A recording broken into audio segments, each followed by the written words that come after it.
اهلا بيكم في فيديو جديد على قناة توب فايف. واللي اول مرة يشوفنا، احنا قناة متخصصة في ترشيحات الافلام والمسلسلات. اشترك فيها وفعل الجرس عشان يوصلك كل جديد. مكملين معاكم الاسبوع ده برضو في المسلسلات، لان انا لسه لحد دلوقتي في انتظار ان يكون في افلام جديدة تستحق فعلا الترشيح نرشحها ليكم. وبما اننا هنتكلم عن المسلسلات تاني، فاحنا النهاردة اخترنا نوع من انواع المسلسلات اللي انا بحبها جدا الصراحة، وكمان هي كمان مفضلة جدا عند ناس كتير قوي في الوطن العربي، وهي المسلسلات الكورية. وعشان كده احنا النهارده بنرشح لكم افضل 5 مسلسلات كورية جديدة نزلت في 2024 وتستحق فعلا المشاهدة، لان كلهم فعلا مميزين جدا جدا. والصراحة بقى 2024 كانت مميزة جدا جدا في الدراما الكورية. حلقة حلوة قوي، يلا بينا نبدأ.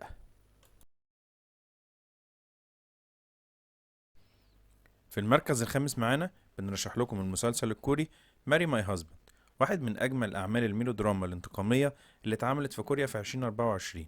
بتدور أحداث المسلسل اللي معانا النهاردة حوالين واحدة اسمها كانج، ودي متجوزة من واحد اسمه بارك.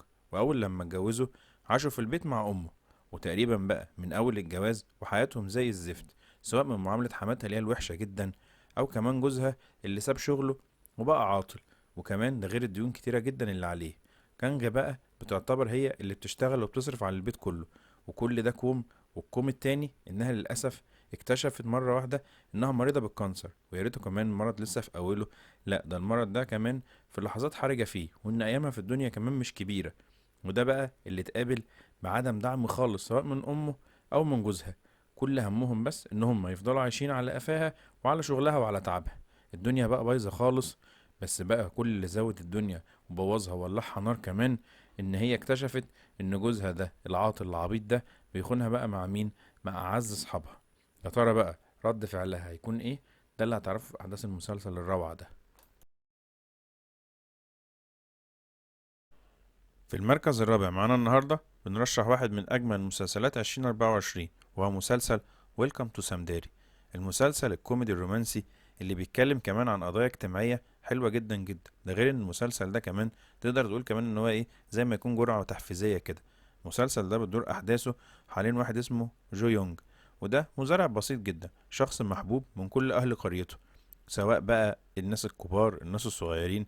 كل الناس بيحبوه. ليه بقى؟ لان جو يونج ده مكرس جزء كبير جدا من حياته عشان يساعد بيها الناس الكبار في القرية بتاعته، بانه ايه بقى، بيقدم لهم الارصاد الجوية والتوقعات الجوية اللي موجودة الفترة اللي جاية، لدرجة ان هم بقى بيعتبروه كده في القرية زي خبير ارصاد. طب الموضوع ده جاي منين اصلا؟ جه لان هو اتعرض لجرح كبير جدا في حياته لما كان صغير، لما ماتت مامته بسبب ايه؟ بسبب نشرة جوية غلط. القرية دي عايشة حياة هادية جدا جدا، لحد ما في يوم بتقرر تخش القرية بقى واحدة اسمها جو سام. دي بقى مصورة عالمية مشهورة عايشة في سيول. بتقرر كده بسبب ظروف حصلت لها انها تسيب كل الشهرة دي والحياة في سيول، وتقرر انها ترجع لقريتها الصغيرة تاني، عشان هناك تقابل مين؟ اكيد صديق طفولتها جو يونج، اللي حصل ما بينهم من النظرة الأولى مشاعر قديمة بدأت تصحى كده مرة واحدة. يا ترى بقى ايه اللي هيحصل ما بينهم؟ وهي هتكون جايبة معاها ايه من سيول؟ كل ده هتعرفه في أحداث المسلسل الرهيب ده.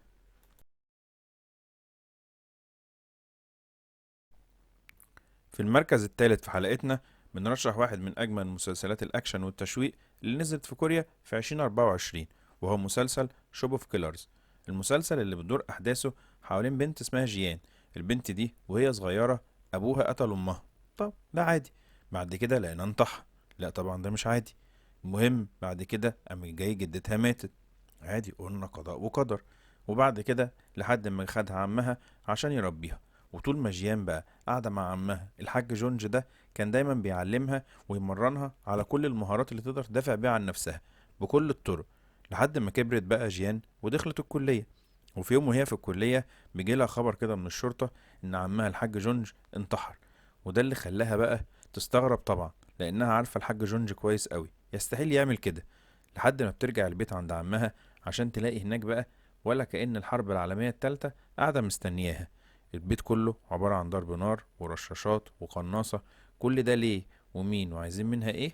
كل ده هتعرفه في أحداث المسلسل الحلو قوي ده. في المركز التاني في حلقتنا النهاردة بنرشح لكم مسلسل كوين اوف تيرز، المسلسل اللي بتدور أحداثه حوالين قصة حب معقدة جدا جدا ما بين واحد اسمه بايك وبين واحدة اسمها هاي إن. نتكلم الأول عن بايك. بايك ده شاب ذكي جدا في قريته، بس من طبقة عادية جدا. فضل يكافح ورا حلمه وذكائه كده لحد ما قدر يبقى المدير القانوني في ايه بقى، في مجموعة اسمها مجموعة كوينز. ودي مجموعة من أكبر المجموعات في كوريا. وده اللي خلاه يبقى ولا محمد صلاح كده في قريته، كل لما يروح أي حتة يكون هو بيتفخروا بيه.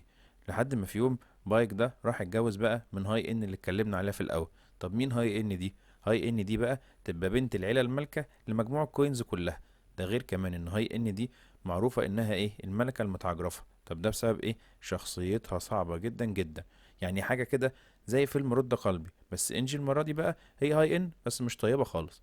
اختلاف المستوى ده والشخصية كان عامل توتر رهيب جدا في علاقتهم ببعض. بس التوتر ده وصل بقى للسما لما مجموعة كوينز دي بتواجه أزمة مالية كبيرة جدا جدا بتهدد العيلة كلها بالدمار. يا ترى بقى هاي ان وبايك هيقدروا يعدوا الكلام ده بحبهم ده ولا لأ؟ كل ده هتعرفه في أحداث المسلسل الحلوة أوي. في المركز الأول بقى في حلقتنا النهاردة كنا حاجزين الواحد من أجمل مسلسلات السنة، وهو مسلسل بقى خيال علمي رومانسي كوميدي دراما، مسلسل كوكتيل كده. هو مسلسل لافري نارا. المسلسل اللي بتدور أحداثه حوالين واحدة اسمها إم سول. البنت دي بتتعرض لحادثة صعبة جدا جدا، بس الحادثة دي بسببها ما بتقدرش تمشي على رجلها تاني. وده اللي بيخلي البنت دي تخش في حالة من اليأس رهيبة جدا. اليأس بيتغلب منها بشكل مش طبيعي. لا عايزة تكلم حد ولا عايزة تقابل حد، ولا أصلا متقبلة إنها تعيش. أهم حاجة في دماغها إن أيامها تخلص بسرعة لأنها مش قادرة تعيش خلاص لحد دلوقتي. لحد ما في يوم وهي في المستشفى بيحصل لها صدفة غريبة كده جدا لما بيجيلها مكالمة من مين بقى؟ من أشهر مغني في كوريا. بعد مناوشة حصلت ما بينهم كده بيتكلم معاها كلام، الكلام ده تقدر تقول كده إن هو كان مفعول السحر عليها. الكلام ده فجأة واحدة غير نفسيتها وقلب لها حياتها كلها، عشان تفضل من يومها بس عايشة على كلامه وعلى حبه ليها من غير حتى ما تقابله ولا مرة. بس هو بيعتبر كل حياتها. لحد بقى ما في يوم صدفة برضه بتقابل المغني ده لأول مرة في حياتها. بس على ما بتروح البيت بقى من حظها النحس طبعا بتسمع ايه؟ خبر انتحار المغني ده. لحد ما بتحصل حاجة بتقلب الدنيا كلها. يا ترى بقى ايه اللي حصل؟ كل ده تعرفه في أحداث المسلسل الرهيب ده اللي يستحقه بكل جدارة يكون هو المركز الأول معنا في حلقة النهاردة. لو عجبتك ترشيحات النهاردة اعمل لايك للفيديو وسيب لنا رأيك في الكومنتات، ولو لسه مش مشترك في القناة اشترك وفعل الجرس واستنى كل جديد. خلص الكلام. سلام.